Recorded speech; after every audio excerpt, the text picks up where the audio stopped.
to my mind, let me say what a flourishing adult or a flourishing child has. Not just the absence of misery, but it's a real thing. It's the presence of 5 things. So the first is positive emotion, joy, comfort, happiness. I want to make sure you don't mistake positive psychology for the smiley face. So one of the 5 elements of positive psychology is smiling and being cheerful and being merry and being happy. But it's very important that you know that cheerfulness is normally distributed in the human population. And that means that there are 3 billion people in the world right now who don't feel happy or merry or cheerful. And the second thing to know, cheerfulness is strongly genetically based. It's about 50% heritable. And what that means to those of us who work on, I'm by the way in the lower half of positive affectivity, and by the way, I take my own medicine generally, so each of the exercises that I'll be telling you about are things that are first, if it works on me, I try it, then I give it to my wife and 7 children. If it works on them, I give it to my graduate students. If it works on them, we start to do clinical trials on it. What I think we have with the P, the smiley face, is about 15% leverage. And that means if you're a low positive affective, prone to depression and pessimism, there's about 10 to 15. I know tricks to get you to live in the upper part of a set range. And it's the genetics and the distribution of positive emotion that tells me that positive psychology is not a happyology. It's about engagement as well. The question of when time stops for you, when you're one with the music, when you're in flow. And we know something about that now. Mike Csikszentmihalyi is a leader in this field. Flow occurs, learning occurs in the classroom and elsewhere when your highest strengths are just matched to the highest challenges that come your way. And that notion says we need to know what children's highest strengths are. And I'll tell you something about that, as well as teachers' highest strengths in about 15 minutes. The third element of positive psychology is good relationships. And some of you are blessed with knowing how to bring off good relations, but good relations are a skill. And it turns out there have been discoveries in the last decade about that skill, discoveries that tell us we can teach good relationships to our children. The fourth element is meaning, belonging to and serving something you think is bigger than the self. The self is an impoverished site for meaning, but human beings, I believe, ineluctably search for meaning. I believe human beings have not only been individually selected, a la Dawkins, but also group selected, and that human beings are hive creatures, just like termites and wasps and bees. And I'll say more about that later. And the final element of flourishing for a child or an adult is achievement, accomplishment, mastery, and competence. So what I want to do now is take you in about 12 minutes through Perma. And I think what I'm going to do here is tell you one thing about the science of positive psychology that your grandmother didn't know. Some people, you might think that your minister and your grandmother knew all this stuff before, but there are actually about 20 things that I didn't know 15 years ago that have been discovered. And then I want to tell you one thing we know about how to reliably build each of the 5 elements. So starting with Perma, positive emotion, let me talk about smiling. Okay, I'm a photographer.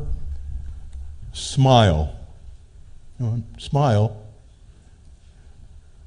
Okay. There are 2 kinds of smiles. There is a Duchenne smile, which is a genuine smile, and you can tell it by the muscles underneath the eyes. You can't tell it by the lips. And there is a stewardess smile. These are people who smile for a living. It's called a non-Duchenne smile. And in about 5 minutes, I could teach any of you how to go through pictures in the newspaper and identify whether or not the person was engaged in a genuine smile or a non-Duchenne smile. In 1970, the entire freshman class at Mills College was asked by the photographer to smile, and they did, and the yearbook was published, and half of them were displaying a Duchenne smile, and half of them were displaying an artificial smile. 30 years later, researchers from Berkeley called them up and asked them, how many divorces have you had? And it turned out that statistically, the women who were engaged in an artificial smile had more divorces, less marital satisfaction, and less life satisfaction. It's just one of the snapshots of the relationship of a snapshot of positive emotion to what goes on in life. I spend a lot of time predicting how long people are going to live. There's a great interest in under what conditions do people die prematurely and what is the psychological relationship of this. And people in Utah live longer than people in Nevada. That is a typical finding in this literature. Well, people in Nevada drink all night, they have drug addiction, they have sexual diseases, they don't believe in God. People in Utah get up at dawn and go to sleep at sunset, they don't drink, they believe in God. I have a t-shirt that says, eat, drink, and be merry, for tomorrow you may be in Utah. So it's no surprise that people in Utah live longer than people in Nevada. So in order to do serious work on who lives long, you need a homogeneous group of people who don't stay up partying all night, who don't get sexually transmitted diseases, who believe the same thing, who have good medical care. And so there's an exemplary study of nuns. And one aspect of this great study of nuns has to do with the essay they wrote in the late 1930s, about 140 nuns. The bishop asked them to write an essay about why they were entering the convent. And about half the nuns used one positive emotion word, like, I'm eager to serve Jesus. And the other half completely deadpan about it. More than 60 years later, the researchers came back and asked who was alive and who was dead. I don't have the data with me, but this is approximately right. At age 85, 90% of the nuns who used one positive emotion word were alive versus 52% of the nuns who used none. And at age 94, 50% of the nuns who used one positive emotion word were alive versus 12% who used none. And that is, I'm not pulling these findings out at random. There is a growing literature, which I'm very interested in, on the relationship of Perma to living longer, lower morbidity, lower healthcare expenditure. So those are a couple of things you wouldn't have known before. And let me just tell you something about the question, can you raise your positive emotion? I said in the spirit of the research I do, the ultimate, I've spent a lot of my life working on drugs and psychotherapy and what works. And there's a gold standard methodology for that. It's the random assignment placebo-controlled test. And when I started to work on happiness, I asked, could you apply random assignment placebo-controlled testing to the 200 stories from the Buddha to pop psychology that have been told about can you be happier? And so when I'm about to tell you an exercise, when I tell you an exercise that works, it means it's been through random assignment placebo-controlled testing, so it actually works. So here's one. Every night for the next week, this is your assignment. Write down 3 things that went well today and why they went well. Turns out 6 months later, if you start to do that, you statistically have less depression, less anxiety, and higher life satisfaction. And importantly, it's addicting, that people like doing positive psychology exercises. Unlike psychotherapy, in psychotherapy, how many of you are psychotherapists? One of the dirty little secrets of I've been a psychotherapist most of my life. One of the dirty little secrets is that when we teach a patient something, its effectiveness is measured by how long it stays before it melts to zero. So for the most part, what we teach in psychotherapy and in our pharmacology goes away in time. Positive psychology exercises are self-reinforcing. So that's the first one, P. Engagement, being one with the music, being in flow, using your signature strengths. So in order to begin to ask the question, how can you have more flow in life, we had to devise reliable instruments to measure in children and adults what their highest strengths are. And by the way, these are available for free at AuthenticHappiness.org. Part of my job has been to give this stuff away. And so you can go to this website with your class, with your children or yourself, take the signature strengths test and identify, compared to roughly 2 million people, what your signature strengths are and how they rank. Let me just tell you, these signature strengths are moral strengths. They're not talents. These are things that are valued in their own right, like gratitude, kindness, sense of humor, and the like. And let me just give you an example of what's been found out about using signature strengths as a builder of well-being. So if this was an overnight workshop, here is what I'd do. Tonight you would go to the website and you'd find out what your highest strength is. Might be something, Stephen, like social intelligence. And then your job, and I'll do the exercise now, close your eyes. Think of something you don't like doing at work that you pretty much have to do at least once a week. Okay, open your eyes. Having found out what your signature strength is, what you're asked to do is to do that task using your highest strength. And so, for example, one of my students was a bagger at Gennardi. Do you have people who put, at supermarkets, who put the things in your bags? Okay, well, that's what she did. She didn't like doing it. She was working her way through school. And her highest strength was social intelligence. So her job was to recraft bagging using her highest strength. So she decided that she would make the encounter with her the social highlight of every customer's day. Now, importantly, she failed at that with a lot of the customers, but she put what was best inside of her on offer all the time. And begging became a lot easier after that. And in fact, when people do this, when they take something they don't like doing and find a way next week of doing it using their highest strength, it's addicting. You don't need, if kindness is your highest strength and you start using it in the office, people like you more, you get along better, and it's self-reinforcing. And 6 months later, statistically, you're less depressed, less anxious, and higher life satisfaction.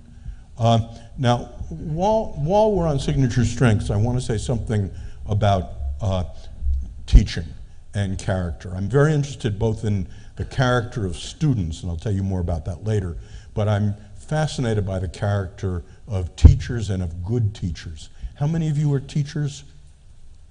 Okay, well, this is especially for you. The wandering starts with the question of what is it we're really trying to teach our kids? And I don't believe it's spelling and geometry. I believe these are the media through which we're trying to teach three much more basic elements.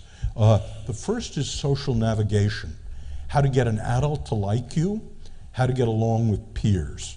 And I think when we teach, that's a gloss underneath it all.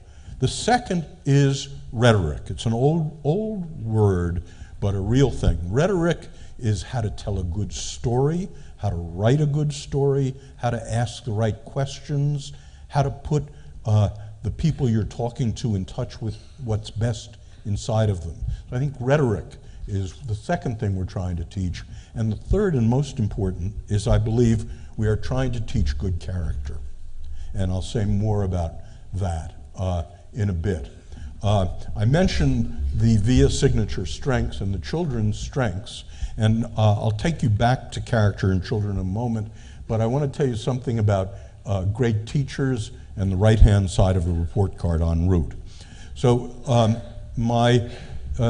David Levin is the president of the 120 KIPP schools in the United States. These are charter schools for the poorest black kids in America. And they've been having terrific success with this. It's a positive education set of schools, and they give the usual left-hand side of the report card grades. But what they also do now is they've identified 8 characteristics, character strengths of kindergarten through 7th grade children that they want to build. Zest, grit, self-discipline, interpersonal self-discipline, optimism, gratitude, social intelligence, and curiosity. So each child, every semester, is rated on these strengths. And so, for example, for Zest, each child is rated on actively participates from 1 to 5, shows enthusiasm, and invigorates others. And discussions with the children and with the parents are often around the building of character. And I think very importantly, once you say there's a number you want, and if you don't measure the right thing, you don't do the right thing. But once you start to measure something, it goes up. People are interested in it. And character is one of those things.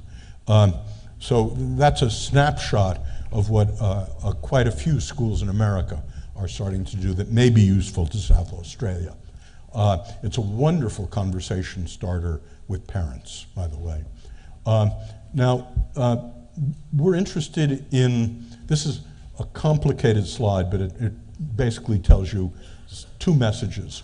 These are the 24 character strengths that we believe are humanly universal. And when they occur close to each other, this is based on about 100,000 people, so this is a very meaningful slide. It means people who have fairness also tend to be modest. If they occur far apart, it means people who are modest tend to be people who have low zest. So this sort of tells you what co-occurs.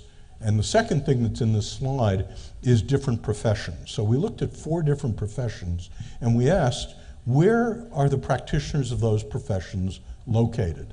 So it turns out teachers tend to have this grouping of gratitude, love, kindness, and forgiveness.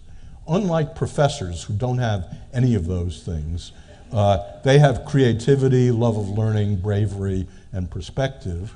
CEOs, we find, have zest and hope, and administrators don't have that. They've got prudence, honesty, fairness, and modesty.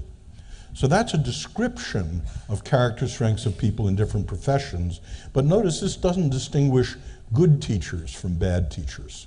So we asked the question, what distinguishes the character strengths of great teachers from everyone else? And they're very surprising to me. The 2 strengths that distinguish great teachers from the rest of us are zest and humor. And the reason I mention this is I'm going to talk in about 20 minutes about a vision for South Australia in which I talk about the teaching profession. And one of the things embodied in that is the notion that in the same way that in teacher education we teach teachers how to teach geometry, we can teach teachers how to teach well-being, and I think we should, but more than that, we should take what's known about great teachers. Humor and zest are teachable, and we should select for and teach those things. Okay, so what we've gone through so far is positive emotion and engagement, relationships, active constructive responding. Your spouse comes home from work. Are any of you marriage counselors? Okay. Marriage counseling is the worst form of therapy. People are lying to you, they're lying to each other, and its statistics on success are abysmal. I teach marriage counseling, and I've done marriage and sex counseling, and a really tough form of therapy. What you try to do, what we teach our marriage counselors to do, is to teach couples not to have the same fight over and over and over again. What you're trying to do essentially is to take insufferable marriages and make them barely tolerable. About 7 years ago, Shelley Gable, who will actually be speaking in Sydney next week, made an important discovery about marriage counseling. And it's about not teaching couples about fighting, but teaching couples about celebrating together. And this is not only true of marriages, but it's true of friendship and corporations as well. So your spouse comes home from work and she's been promoted. What do you say to her? Well, it turns out what I used to say to my wife in these circumstances was passive constructive, which is, congratulations, dear, you deserve it. That has no effect on anything. I teach drill sergeants. We've graduated our 7,000th drill sergeant recently. Drill sergeants are active destructive. They say, you know what tax bracket your promotion's going to put us into? Many of us are passive destructive, which is what's for dinner. It turns out the only thing that works, and when couples learn to do it, love, loyalty, commitment increase, the probability of divorce goes down, is active constructive. And that's, darling, I read that last paper you sent to the company on the pension plan. That was the single best paper I've read on fiscal matters in my 25 years in business. Now, would you relive what happened? Exactly where were you when your boss told you you had been promoted? She tells you. Exactly what did he say? What do you think the real reasons you've been promoted are? How can you use those strengths more at church or with the kids or in our marriage? Let's go open a bottle of champagne. So that's when couples learn to do that, it increases the positives. So that's an important discovery. Meaning, belonging to and serving something you think is bigger than you are. Now, none of you probably need to be told that this is an ineluctable form of human desire, but your children do need to be told this. So your children probably think life is about things and shopping, and the economy runs on that. So we have a set of exercises that build meaning and purpose in children and adults. And one of them is when we have people write their vision of a positive human future, and then they write their obituary through their grandchild's eyes about what they did to bring about a positive human future. We don't call it a life, we call it a life summary when we're dealing with depressed people. And that's a very good way of increasing meaning and purpose. Finally, for this part of the lecture, the A, accomplishment. So we're very interested in predicting high accomplishment in young people in the classroom. And in our typical experiments, these are done by Angela Duckworth, we measure self-discipline and grit. Grit is extreme persistence. Who rings the doorbell in every house in Adelaide? Extreme grit, extreme persistence. And we're interested in the relationship of self-discipline and grit versus IQ and talent to success in life. And the bottom line message of this all these studies is that self-discipline is about twice as important statistically as how smart you are, as IQ, for measures of success. And again, for those of us who are teachers, that's a very important message.